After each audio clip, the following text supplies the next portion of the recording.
Thankfully, I got somebody who will. AJ Lee's WWE return was planned months ago, and I have the proof that will blow your mind.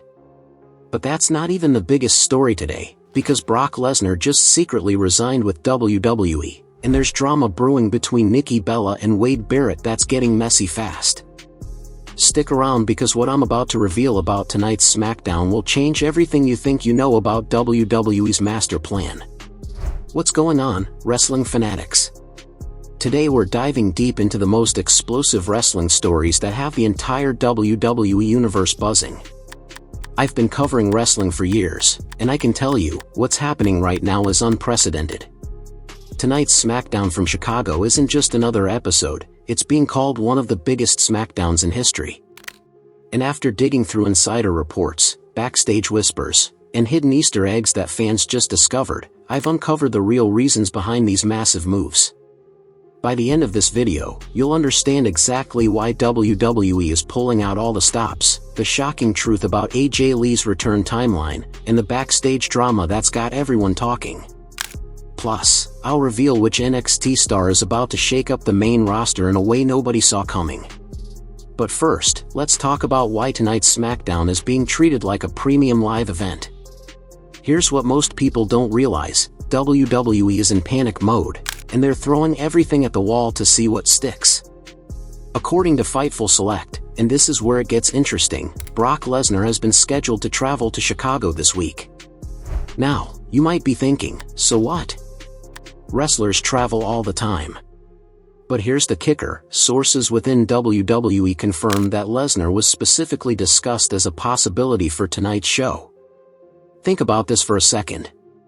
John Cena, CM Punk, the rumored AJ Lee return, and potentially Brock Lesnar all on the same SmackDown? That's not coincidence, that's desperation disguised as celebration. The ticket sales movement since Punk was announced tells the whole story. WWE knows they're fighting for relevance, especially after last week's SmackDown hit record low ratings. Yes, you heard that right, record low. Even though it aired on tape delay, the writing has been on the wall for months that the blue brand needs a complete overhaul. And here's something that should concern every WWE fan: multiple sources are urging Triple H to completely freshen up the SmackDown writing team. When your own industry insiders are calling for changes, you know there's a problem. Now, about AJ Lee's return, and this is where things get absolutely fascinating. We're not just talking about a surprise return here. We're talking about a calculated business move that's been in the works for longer than anyone imagined.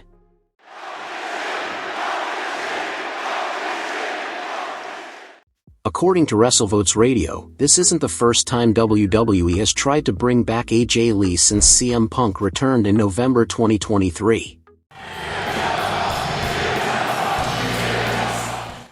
But here's the crucial detail everyone's missing: this is the first time WWE has pushed for her return in such a big way because they desperately need buzz heading into their ESPN debut. Let me break this down for you. WWE isn't bringing back AJ Lee because they suddenly realized she's talented. They're bringing her back because they need her star power to legitimize their move to ESPN. It's a business decision wrapped in nostalgia, and honestly, it's brilliant. The buzz surrounding tonight is being compared to Survivor Series 2023 when CM Punk returned. But here's what's different: back then, it was organic fan speculation. This time, WWE is orchestrating the entire narrative. But wait until you see the Easter egg that proves WWE has been planning this return since May. This discovery is going to change how you view every WWE storyline moving forward. Remember that backstage segment on Raw back in May 2024 with Seth Rollins? Fans just discovered something incredible that's been hiding in plain sight for months. In the background of that segment, there's a board that clearly says "Light It Up," which, as any AJ Lee fan knows, is a lyric from her iconic theme song. Now, you might think that's just coincidence, but look at the framing of the shot. That board is positioned deliberately in the middle of the frame. This isn't accidental. In the Triple H era, we've seen calculated teases for returns and debuts. What's even more interesting is that this Easter egg appeared in a segment featuring Seth Rollins, the same Seth Rollins that AJ Lee will likely be feuding with if she returns to programming. Think about the level of planning this represents. WWE had AJ Lee's return mapped out 4 months ago, maybe longer. Every surprise return, every shocking moment, it's all part of a larger narrative strategy that most fans never see coming. Speaking of things people don't see coming, let's talk about the backstage drama that's got everyone in WWE walking on eggshells. Here's where things get messy, and honestly, a little embarrassing for everyone involved. Wade Barrett, doing his job as a heel commentator during the Clash at the Castle pre-show, made some standard heel comments about Nikki Bella being desperate to prove she still has it against the new generation.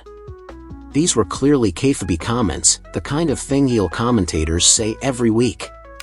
But Nikki Bella didn't see it that way. On her podcast, Nikki claimed that Barrett avoided her at Monday Night Raw, wouldn't make eye contact, and basically treated her poorly because of his comments. She even said she wanted to have a conversation with him about his remarks. Here's where it gets interesting. Barrett immediately responded on X, completely contradicting Nikki's story. He said they actually said hello to each other at Raw and that he had no idea she felt this way. He even called out the fact that she brought this up on her podcast instead of talking to him face to face. This whole situation screams of manufactured drama for podcast content. And honestly, it makes Nikki look unprofessional and Barrett look like the reasonable one. But this drama pales in comparison to what Ronda Rousey just said about her WWE runs, and trust me, it's not pretty.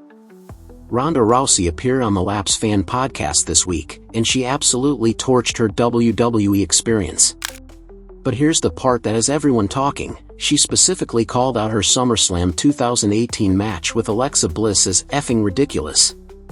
According to Rousey, WWE only booked her against Bliss because Bliss had the most merchandise sales at the time. She seemed genuinely offended that business considerations influenced creative decisions. Here's the problem with Rousey's complaint: she's showing a fundamental misunderstanding of how professional wrestling works. Alexa Bliss wasn't just selling merchandise, she was one of the most popular acts on the show and practically the face of the women's division. The wrestling community has rightfully called out Rousey for these comments. Even MJF from AEW clapped back at her, and Alexa Bliss herself responded on social media. At this point, Rousey has burned so many bridges that it's hard to imagine anyone in WWE wanting to work with her again. But while Rousey is burning bridges, there's some genuinely concerning news about a WWE legend that has the entire wrestling community worried. This next story is tough to hear, but it's important. Kurt Angle appeared on The Undertaker's podcast, and his health update was genuinely heartbreaking. Despite saying he feels pretty good, Angle revealed that he has serious motor skill problems. His hands shake because his neck is so bad, and he can't feel either of his little fingers. He's tried stem cell therapy, disc replacement, everything, but nothing works. Listen to how he describes it: "I just have a lot of functional problems. It just sucks. There's nothing I can do. I have to deal with it." This is a man who gave everything to this business, and now he's dealing with permanent consequences that affect his daily life. It's a stark reminder of the physical toll that professional wrestling takes on these athletes. It also explains why Angle has repeatedly shut down any rumors about a potential return to the ring. When you can't feel your fingers and your hands shake constantly, stepping back into the ring isn't just inadvisable, it's dangerous. While we're dealing with the sobering reality of wrestling's physical toll, there's some major business news that's flying under the radar. Here's a story that's been confusing everyone, but I've got the real details.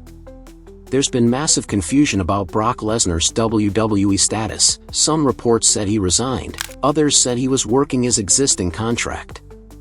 According to the Wrestling Observer newsletter, here's what actually happened. Lesnar did sign a new contract with WWE, but the situation was more complicated than anyone realized. Lesnar was actually getting paid on his prior contract long after WWE stopped using him. But that deal expired, and he was technically a free agent for months before signing this new deal. WWE couldn't extend his prior contract due to injury clauses because he wasn't injured, they just chose not to use him. Here's the fascinating part: WWE was apparently confident that Lesnar wouldn't entertain an AEW offer, and they were probably right. Given the allegations in the lawsuit surrounding Lesnar, Tony Khan likely wouldn't have made a pitch anyway. This new deal is probably similar to Lesnar's previous arrangements, selected dates, major shows like Royal Rumble and WrestleMania. It's vintage WWE. Keep your biggest stars locked up, even when you're not using them. And speaking of WWE's future plans, there's one more major story that's going to impact the main roster landscape in a big way. Our final major story focuses on the future of WWE's main roster, and it involves a name that's been generating serious buzz in NXT. According to WrestleVotes Radio, Tony D'Angelo is circulating within WWE Creative, and sources expect him to debut on the main roster before the year ends. His mobster-style gimmick will remain, but it's going to be slightly refined before he hits Raw or SmackDown. Here's why this matters. D'Angelo has been praised within the company for his strong work ethic and standout personality traits. He was heavily rumored to debut at Clash at the Castle as part of Seth Rollins' visionary stable, but that obviously didn't happen. The challenge WWE faces is how to refine his gimmick without stripping away everything that got him over with the NXT audience. The mobster character works in NXT's more intimate setting, but translating that to the main roster's broader audience is tricky. So let's bring this all together, because what we're seeing isn't just random wrestling news, it's a pattern that reveals WWE's current strategy and mindset. Tonight's SmackDown represents WWE throwing everything at the wall because they're genuinely concerned about their television product's performance. Record low ratings don't lie, and when you're moving to ESPN, you can't afford to look weak. The AJ Lee return isn't just nostalgia, it's calculated business designed to generate buzz for their ESPN debut. The Easter egg from May proves that WWE's long-term planning is more sophisticated than most fans realize. The backstage drama between Nikki Bella and Wade Barrett shows how quickly professional situations can become personal, especially when social media and podcasts are involved. Ronda Rousey's comments reveal someone who never truly understood the wrestling business, while Kurt Angle's health struggles remind us of the real cost of this entertainment. Brock Lesnar's contract situation demonstrates WWE's strategy of locking up talent even when they're not actively using them, and Tony D'Angelo's upcoming call-up shows they're still investing in developing new stars. What do you think about tonight's SmackDown lineup? Are you excited for AJ Lee's potential return, or do you think WWE is relying too heavily on nostalgia? And what's your take on the Nikki Bella Wade Barrett situation? Was she right to call him out, or should she have handled it privately? Drop your thoughts in the comments below. I read every single one and respond to as many as I can. If you enjoyed this deep dive into wrestling's biggest stories, make sure you're subscribed with notifications on because I've got exclusive content coming next week that you won't want to miss.